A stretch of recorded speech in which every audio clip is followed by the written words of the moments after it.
Está no ar Momento Espírita, o programa que traz o espiritismo para bem perto de você.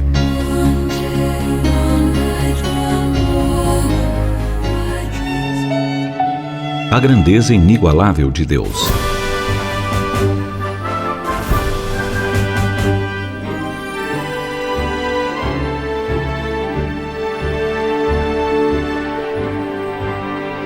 Não há quem visite as cataratas do Iguaçu e não se mostre extasiado ante a imponência do espetáculo das águas e das quedas. São 275 quedas d'água, com uma altura superior a 70 metros, ao longo de mais de 2 quilômetros do rio Iguaçu. O termo Iguaçu, na língua guarani, deriva de I, água, rio, e Guazu, ou Guaçu, grande. Isto quer dizer água grande ou rio de grandes águas. Ao lado da exuberância da paisagem, quer seja nos dias de cheia ou de escassez, a dança incessante das águas cantantes não cansa os olhos. Há sempre mais um detalhe a ser observado. As aves que fazem seus ninhos no interior da rocha, entrando e saindo pela cortina de água. As águas que descem barrentas na cheia e, despejando-se com força, levantam uma nuvem de impecável brancura. As gotas que se debatem ao final da queda, correndo lépidas, desejando vencer o leito do rio, brilhando aos beijos do sol como cristal líquido. Há os que olham e ficam quietos. Há os que tiram fotos para mostrar para os amigos. Ninguém vai acreditar numa coisa tão incrível como esta queda d'água, dizem alguns, contemplando a garganta em forma de U invertido, com 150 metros de largura e 80 metros de altura.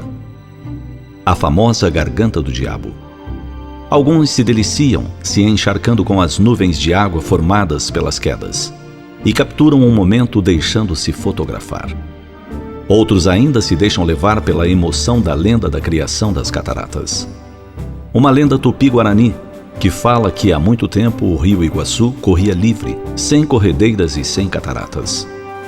Em suas margens viviam os índios caingangues, que reverenciavam o deus serpente, filho de Tupã. O cacique da tribo tinha uma filha formosa, chamada Naipi. Ela deveria ser consagrada ao culto da divindade, da grande serpente. Um jovem guerreiro de nome Tarobá se enamorou de Naipi. No dia da consagração da jovem, o casal fugiu, descendo o rio numa canoa. Furiosa com os fugitivos, a grande serpente penetrou na terra e retorceu-se. Provocou desmoronamentos que foram caindo sobre o rio, formando os abismos das cataratas. Envolvido pelas águas, o casal caiu de uma grande altura. Então, Tarobá se transformou numa palmeira à beira do abismo. Naipi se transformou numa pedra junto da grande cachoeira, constantemente açoitada pela força das águas.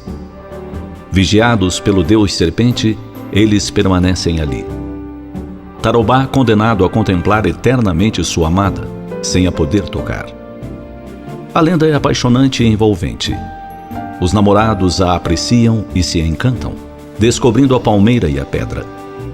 Em verdade, quem se detém a observar a majestade do conjunto das cataratas, quedas, corredeiras, luxuriante vegetação, não pode deixar de pensar na grandiosidade de Deus. Deus, o escultor incansável que talhou as rochas no decurso do tempo com sua vontade. Deus, que criou a abundância das águas e lhes conferiu sonoridade, de forma que quem ouve a sequência das quedas, constante, pode perceber um mantra, ou um cantochão, e embalar a própria alma. Enquanto ainda nem havíamos acordado como homens, senhores de nossa razão, Deus espalhava as sementes do seu amor, criando a mata diversificada de 1000 nuances diferentes. De verdes que se sucedem e se misturam, de folhas, flores, diversidades, onde as borboletas ensaiam bailados de intraduzível colorido. E pintor inigualável, continua até hoje alternando as cores nos arco-íris. Um aqui, outro acolá, indo de um lado a outro da enorme cratera, por onde se esvaem constantemente as águas no leito do rio.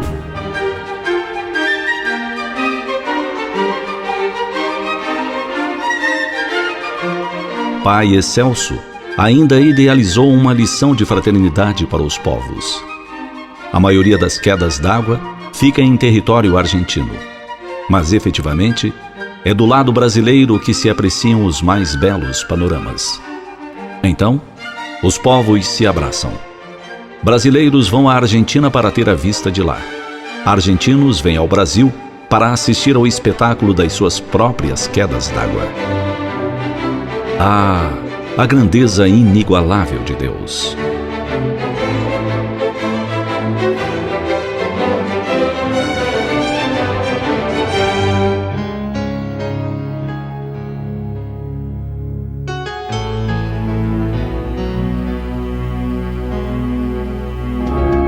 E assim chegamos ao final de mais um Momento Espírita. Até o próximo programa.